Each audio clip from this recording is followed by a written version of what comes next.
नजर सब पर। नमस्कार, मैं हूं दीप्ति शर्मा और आप सभी का स्वागत करती हूं थर्ड आई न्यूज नेटवर्क में। आइए सीधे रुख करते हैं अभी तक की 10 बड़ी खबरों का। देश में लोकसभा चुनाव के 4 चरण खत्म हो चुके हैं और शेष 3 चरण बाकी हैं। 5वें चरण की वोटिंग से पहले लखनऊ में इंडिया गठबंधन ने पीसी करते हुए कहा कि मोदी सरकार का पतन होने जा रहा है। 4 जून को इंडिया गठबंधन की केंद्र में सरकार बनेगी। साथ ही खड़गे ने यह भी कहा कि हमारी सरकार आई तो हम गरीबों को 5 किलो की जगह 10 किलो का राशन मुफ्त में देंगे। साथ में पीसी कर रहे अखिलेश यादव ने कहा कि 400 सीट से अधिक जीत का दावा करने वाली बीजेपी को जनता 140 सीट पर जीत के लिए तरसा देगी। पाकिस्तानी मूल के बिजनेसमैन ने प्रधानमंत्री नरेंद्र मोदी की लीडरशिप की जमकर तारीफ की है। उन्होंने कहा कि पीएम मोदी ने भारत को विकास की नई ऊंचाइयों पर लेकर गए हैं। ये तीसरी बार भारत के प्रधानमंत्री बनने वाले हैं। बाल्टीमोर स्थित पाकिस्तानी अमेरिकी व्यवसायी साजिद तरार ने कहा कि मोदी न केवल भारत के लिए बल्कि दुनिया के लिए एक अच्छे नेता हैं और उम्मीद है कि पाकिस्तान को भी उनके जैसा नेता मिलेगा। उन्होंने कहा, मोदी एक अद्भुत नेता है, वो जन्मजात नेता है, वो एक ऐसे प्रधानमंत्री हैं जिन्होंने विपरीत परिस्थितियों में पाकिस्तान का दौरा किया। मैं उम्मीद कर रहा हूं कि पीएम मोदी पाकिस्तान के साथ बातचीत और व्यापार शुरू करेंगे। सुप्रीम कोर्ट की 2 सदस्यों वाली बेंच ने बुधवार को न्यूज पोर्टल न्यूज क्लिक के संस्थापक प्रबीर पुरकायस्थ को रिहा करने का आदेश दिया। बेंच ने यह भी कहा कि पुरकायस्थ की गिरफ्तारी और उसके बाद उन्हें हिरासत में रखे जाना कानून की नजर में अवैध था। अदालत ने यह भी कहा कि पुरकायस्थ की गिरफ्तारी के समय ये नहीं बताया गया था कि इसका आधार क्या है। इसकी वजह से गिरफ्तारी निरस्त की जाती है। पुरकायस्थ को बीते साल अक्टूबर में चीन से अवैध फंडिंग लेने के आरोपों में यूएपीए के तहत गिरफ्तार किया गया था। ज्योतिरादित्य सिंधिया की मां माधवी राजे का निधन, सीएम योगी और कमलनाथ ने दी श्रद्धांजलि। केंद्रीय मंत्री ज्योतिरादित्य सिंधिया की मां माधवी राजे सिंधिया का बुधवार सुबह दिल्ली में अखिल भारतीय आयुर्विज्ञान संस्थान में निधन हो गया। सुबह 9:28 बजे उन्होंने अंतिम सांस ली। वो पिछले कुछ दिनों से वेंटिलेटर पर थी। उनका पिछले 3 महीने से एम्स में इलाज चल रहा था। वो निमोनिया के साथ साथ सेप्सिस से भी पीड़ित थी। चीन का तीसरा एयरक्राफ्ट कैरियर समुद्र की ओर रवाना, परीक्षण भी हुआ पूरा। चीन का तीसरा विमान वाहक पोत समुद्र की ओर रवाना किया गया है, जिसका नाम फुजियान रखा गया।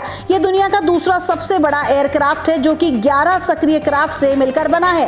पहले नंबर पर संयुक्त राष्ट्र अमेरिका का एयरक्राफ्ट आता है। चीन अपनी नौसेना की ताकत लगातार बढ़ा रहा है। इसी के तहत पनडुब्बी युद्धक जहाज की संख्या लगातार बढ़ रही है। दिल्ली शराब नीति से जुड़े मनी लॉन्ड्रिंग मामले में आम आदमी पार्टी के नेता और पूर्व डिप्टी सीएम मनीष सिसोदिया को झटका लगा है। राउज एवेन्यू कोर्ट ने मामले में सिसोदिया की न्यायिक हिरासत बढ़ा दी है। सिसोदिया और अन्य आरोपियों की न्यायिक हिरासत अगली तारीख तक बढ़ाई गई है। राउज एवेन्यू कोर्ट केस की अगली सुनवाई 30 मई को करेगा। वहीं सुनवाई के दौरान आरोपियों के वकील ने कोर्ट को बताया कि चार्ज फ्रेम करने पर सुनवाई शुरू करने के फैसले को चुनौती देने वाली याचिका पर दिल्ली हाईकोर्ट में 24 मई को सुनवाई होनी है। हाईकोर्ट ने सीबीआई केस में चार्ज फ्रेम करने पर सुनवाई शुरू करने पर रोक लगाई हुई है। दरअसल दिल्ली शराब नीति से जुड़े मनी लॉन्ड्रिंग के सीबीआई के मामले में कोर्ट ने मनीष सिसोदिया की न्यायिक हिरासत 7 मई को ही 15 मई तक बढ़ाई थी।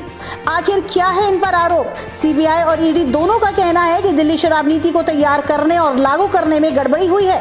ईडी ने गड़बड़ी का मुख्य साजिशकर्ता सीएम अरविंद केजरीवाल को करार देते हुए कहा कि इसमें आपके कई अन्य नेता भी शामिल रहे हैं। वहीं आपने इन आरोपों को बेबुनियाद बताया है। इस पर आपने क्या कहा? आपकी नेता आतिशी सहित अन्य नेताओं का कहना है कि बीजेपी ने ये सब राजनीतिक बदले की भावना के तहत किया है, लेकिन लोग हमारे साथ हैं। जनता बीजेपी को इसका जवाब देगी। केंद्रीय जांच एजेंसी का दुरुपयोग सरकार कर रही है। आतिशी ने बीजेपी पे निशाना साधते हुए हाल ही में कहा था कि विपक्षी नेताओं को फंसाने की कोशिश की जा रही है। इस कारण आए दिन केंद्रीय जांच एजेंसी का गलत इस्तेमाल किया जा रहा है। सूरज से निकली खतरनाक ज्वाला, धरती से टकराया 50 साल का सबसे भयंकर सौर तूफान। सूरज से मंगलवार को एक बार फिर सौर ज्वाला भड़की। इनकी तीव्रता x 8.7 बताई गई है। ये पिछले 50 सालों में निकली ज्वालाओं में सबसे खतरनाक सौर ज्वाला बताई जा रही है। सूरज पर हुए तेज विस्फोटों के चलते वैज्ञानिकों ने इस हफ्ते पृथ्वी पर शक्तिशाली सौर तूफान का अलर्ट जारी किया है। इस सौर तूफान के चलते धरती पर रेडियो ब्लैकआउट का खतरा मंडरा रहा है। भारतीय टीम के मुख्य कोच के लिए राहुल द्रविड़ अगर दोबारा आवेदन नहीं करते हैं तो राष्ट्रीय क्रिकेट एकेडमी के हेड और दिग्गज बल्लेबाज वीवीएस लक्ष्मण उनके सबसे बेहतर विकल्प के रूप में दिखाई दे रहे हैं। बीसीसीआई सचिव जय शाह साफ कर चुके हैं कि अलग प्रारूपों के लिए अलग कोच नहीं होगा। ऐसे में तीनों प्रारूप के लिए सिर्फ एक कोच की तलाश होगी जो 3.5 साल तक भारतीय क्रिकेट टीम की जिम्मेदारी संभालेगा। दिल्ली से लेकर यूपी में भीषण गर्मी। मई का आधा महीना बीत चुका है लेकिन गर्मी से राहत मिलने के कोई आसार नजर नहीं आ रहे हैं। देश की राजधानी की बात करें तो मंगलवार को अधिकतम तापमान 40 डिग्री सेल्सियस तक रहा, वहीं न्यूनतम तापमान 25 डिग्री सेल्सियस रहा। इसके अलावा मौसम विभाग के पूर्वानुमान के मुताबिक दिल्ली, उत्तर प्रदेश, पंजाब, हरियाणा, बिहार के ज्यादातर भागों में, इसके अलावा झारखंड, छत्तीसगढ़ और राजस्थान में बुधवार को मौसम शुष्क रह सकता है। सिंघम अगेन के विलन का लुक हुआ आउट। अर्जुन कपूर ने सिंघम अगेन की शूटिंग पूरी कर ली है।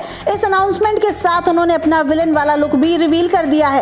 कार्तिक आर्यन स्टारर फिल्म चंदू चैंपियन का फर्स्ट लुक आया सामने। कार्तिक ने ये पोस्टर अपने इंस्टाग्राम अकाउंट पर शेयर किया है। पोस्टर में कार्तिक आर्यन को एक रेसलर के रूप में लंगोट पहने हुए देखा जा सकता है। कार्तिक फर्स्ट लुक में बेहद कॉन्फिडेंट लगने के साथ खुलकर सामने आए। इससे पहले कभी भी उन्हें इस लुक में नहीं देखा गया है। तो ये थी अभी तक की 10 बड़ी खबरें। देश विदेश की ताजा तरीन खबरों के लिए जुड़े रहिए थर्ड आई न्यूज नेटवर्क के साथ। नजर सब पर।